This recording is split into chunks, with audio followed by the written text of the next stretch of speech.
Have you ever noticed how saving money feels like you're making progress, but somehow your financial life never really changes? You see your savings account slowly growing. Maybe there's $2,000, then $5,000, maybe even $10,000. It feels responsible. It feels safe. But after a few years, you realize something uncomfortable. Your income increased. Your savings increased, yet real financial freedom still feels just as far away as it did before. The question isn't whether you're saving enough. The question is whether your savings are actually working for you. Because there's a big difference between storing money and growing money, and most people don't realize the difference until years have already passed.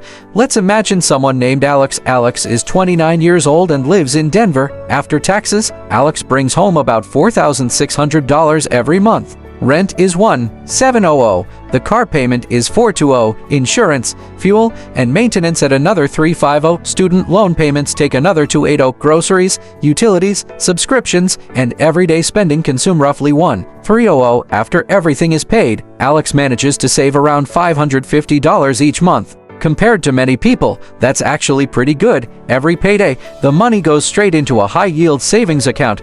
The account balance keeps climbing. Alex feels financially responsible. Friends spend more. Some carry credit card debt. Some never save at all. Compared to them, Alex feels ahead, and in many ways, Alex is, but there's still one problem. 5 years later, Alex has saved around $33,000. That sounds impressive, but something unexpected happened during those same 5 years. Rent increased, cars became more expensive, travel cost more, healthcare became more expensive, even groceries quietly became more expensive. Meanwhile, the purchasing power of those savings didn't grow nearly as much as Alex expected. The money stayed safe, but it didn't really move forward. This is where many people misunderstand what saving is supposed to do. Saving is incredibly important, but saving and investing solve completely different problems. Saving protects today's money, investing builds tomorrow's money. Think of savings as parking your car. The car is safe. It isn't going anywhere. Investing is driving that car toward a destination.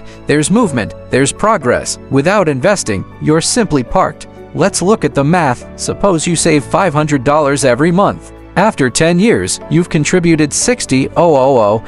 If that money simply sits in cash earning around 2% annually after taxes and inflation adjustments, your purchasing power barely changes. Now imagine something different. Instead of letting every extra dollar stay in cash forever, you gradually begin investing that same $500 every month into a broadly diversified index fund averaging around 8% annual returns over long periods. Nobody can guarantee that return every year. Some years will be negative, some years will be much higher. But historically, diversified stock markets have rewarded patient investors over decades. After 10 years, your contributions are still $60,000, but your investment could be worth roughly $90,000. That's around $30,000 created not because you worked longer, not because you received a promotion, but because your money started doing part of the work. That's the difference between saving money and owning productive assets. So why don't more people make that transition? Because the challenge isn't mathematical. It's psychological. Human beings naturally prefer certainty. Cash feels predictable. You can open your banking app and see the exact number every day. Investing feels uncomfortable. Markets move, prices fluctuate. Some months your portfolio goes down. Even when nothing is fundamentally wrong, our brains interpret temporary losses as permanent danger. This is called loss aversion. Psychologists have studied it for decades. People generally feel the pain of losing money much more intensely than the satisfaction of gaining the same amount. That emotional bias keeps millions of people sitting in cash for longer than necessary. Ironically, the strategy that feels safest in the short term often creates more financial risk over the long term.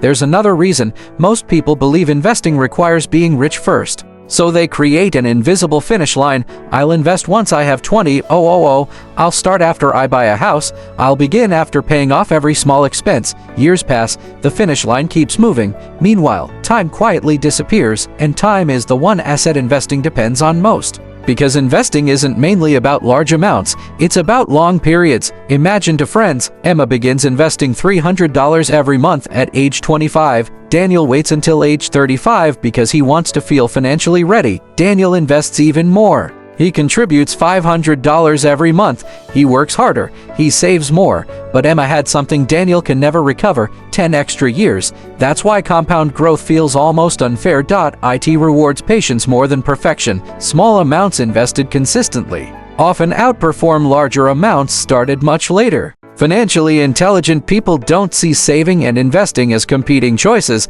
They see them as partners. Savings create stability. Investments create growth. One protects you from emergencies. The other protects your future purchasing power. When an unexpected medical bill appears, your emergency savings matter. When retirement arrives, your investments matter. Trying to use one for both jobs usually creates disappointment. Cash grows too slowly for retirement. Stocks fluctuate too much for next month's rent. Each tool has its own purpose. Notice something else. People who become financially stable rarely obsess over finding the highest possible return. Instead, they focus on creating systems. Every paycheck follows a simple path. Money arrives, bills are paid. Emergency savings stay intact. Then investments happen automatically, not because they're constantly motivated, because they remove the need for daily decisions. Automation beats willpower every single time. This also changes how they think about spending. They don't ask, "Can I afford this?" They ask, "What future investment am I giving up to buy this today?" Sometimes the purchase is worth it,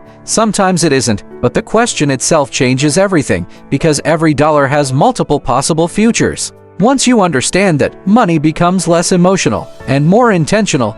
Perhaps the biggest shift is realizing that investing isn't about predicting markets, it's about participating in the economy. When you own diversified investments, you're not betting on one company, you're owning thousands of businesses that employ millions of people, develop new technology, solve problems, and generate profits over time. You're becoming an owner, not just a consumer. That's a completely different relationship with money. If you ignore this shift, life may still look comfortable from the outside. Your salary may grow, your savings account may grow, your career may progress, but inflation keeps working, time keeps moving, and opportunities quietly pass by. Nothing dramatic happens. That's what makes it difficult to notice. The cost isn't one bad decision.